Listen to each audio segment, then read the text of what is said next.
Salam alaikum wa rahmatullah. Aujourd'hui, on va parler du fait de se saluer entre nous, entre musulmans et entre croyants, et donc l'importance qu'il y a dans le fait de se saluer et les conséquences que ça a dans l'au-delà, dans le monde de l'invisible. On va parler de ça aujourd'hui ensemble, Inch'Allah.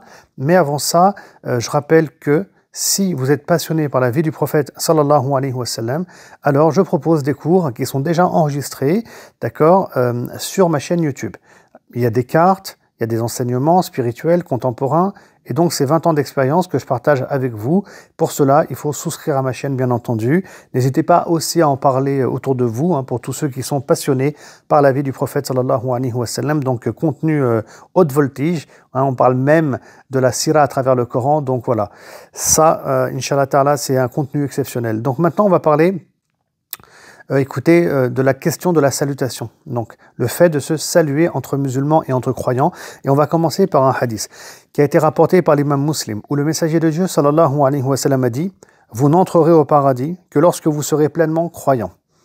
Et vous ne porterez pleinement la foi, c'est-à-dire que vous ne serez vraiment croyants que lorsque vous vous aimerez. » Et là, le prophète, il continue en disant, sallallahu alayhi wa sallam, vous indiquerai-je donc une chose qui, lorsque vous l'aurez appliquée, vous fera vous aimer mutuellement, saluez-vous les uns les autres.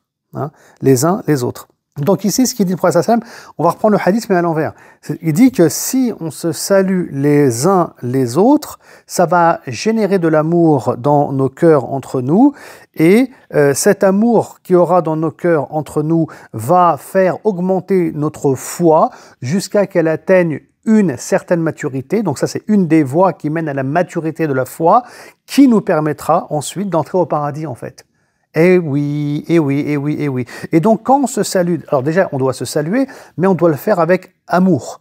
On doit le faire avec amour, avec respect, se saluer entre nous avec le sourire pour suivre la sunna du messager de Dieu, Mohammed, sallallahu alayhi wa sallam. D'ailleurs, même quand on aime quelqu'un en Allah subhanahu wa ta'ala, le prophète nous enseigne qu'il faut lui dire que je t'aime en Allah subhanahu wa ta'ala. D'accord? Ça aussi, ça renforce nos liens d'amour et d'affection entre croyants. Et tout ça, c'est très très bien pour la foi, ça vient la nourrir, et cette nourriture, on en a besoin au niveau spirituel et au niveau du cœur, et ça ouvre les portes, bien sûr, du paradis.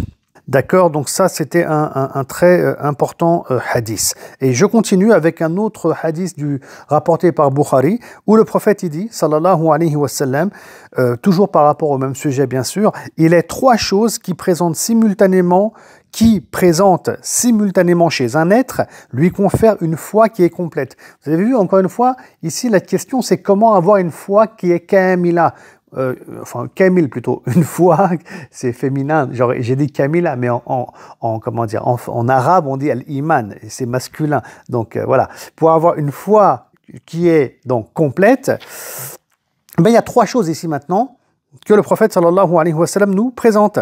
Donc être juste envers soi-même, d'accord, saluer les gens, quels qu'ils soient, et dépenser malgré la pauvreté, d'accord, donc quels qu'ils soient les gens, les musulmans, les croyants, les gens qui nous entourent, quels qu'ils soient, écoutez, c'est important de les saluer, ça fait augmenter la foi, ça vient toucher notre cœur, ça vient tisser des liens, c'est toujours encore une fois, vous savez, on est dans la dynamique de la conciliation.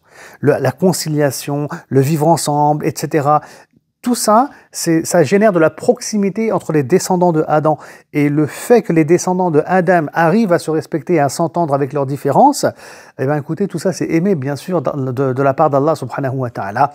Et en plus de ça, ça ouvre les portes au dialogue et à la da'wa aussi, bien entendu. Donc, si on veut que notre foi soit complète, je répète, on doit apprendre à saluer les gens qui nous entourent et qu'on rencontre. Mais aussi, on doit être très juste envers nous-mêmes.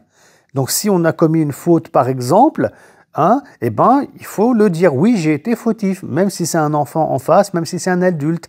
Donc, faire la promotion de la justice, même quand ça va à notre encontre, écoutez, tout ça, ça ne fait que augmenter la foi, encore une fois, ça la rend plus parfaite.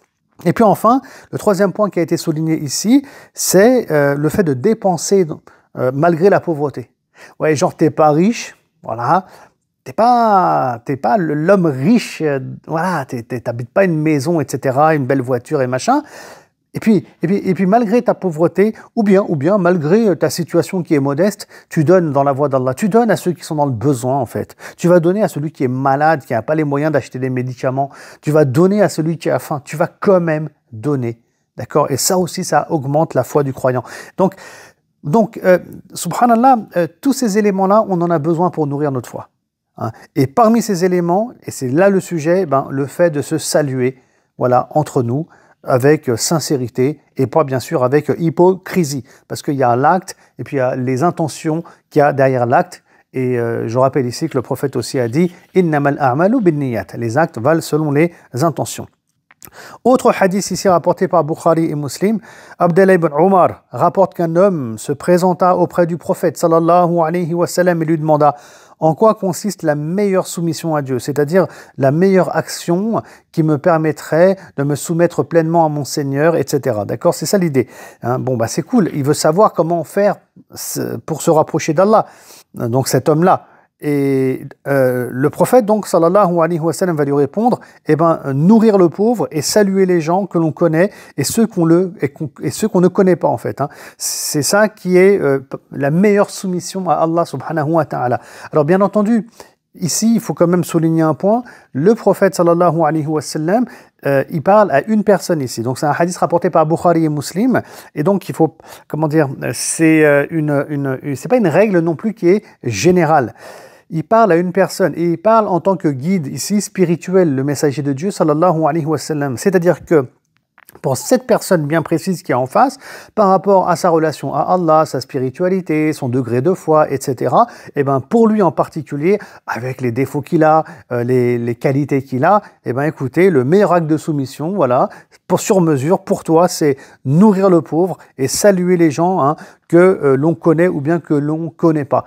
Et oui, le prophète, sans doute, il aurait donné une autre réponse à un autre compagnon, homme ou femme, qui lui aurait posé donc une question similaire, d'accord? Parce que c'est pas la même spiritualité et pas la même foi. Donc ça, il faut vraiment le savoir. Hein. D'ailleurs, une fois, il y en a un qui a demandé au prophète sallallahu alayhi wa sallam, c'est quoi la meilleure des actions? Pareil, de soumission, etc. Et là, le prophète sallallahu alayhi wa sallam, il a dit, qul amantu billah thumma istaqim, dis j'ai foi en Allah et puis ensuite tu restes dans la voie droite.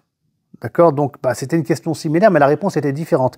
Donc c'est là aussi où, là, on a des règles qu'on va prendre en compte, qui sont très intéressantes dans notre éducation. D'accord? Mais ensuite, écoutez, chacun, il a son acte de soumission par rapport à qui il est, par rapport à sa relation à Allah, subhanahu wa ta'ala. Donc, c'est à nous maintenant, écoutez, de bien étudier ces hadiths-là, ces textes-là, le Coran, etc., etc. Donc, pour comprendre quels seraient les actes, finalement, pour nous, de soumission, qui nous permettraient aussi d'avoir une foi qui est complète et de nous rapprocher davantage d'Allah subhanahu wa ta'ala. Quoi qu'il en soit, nourrir des pauvres quand on est dans le besoin, ou bien saluer les musulmans, les croyants qu'on connaît ou qu'on ne connaît pas, avec sincérité, affection, miséricorde et amour, tout ça, c'est la voix du prophète sallallahu alayhi wa sallam. À très bientôt pour une autre et nouvelle vidéo. Salam alaikum wa rahmatullah.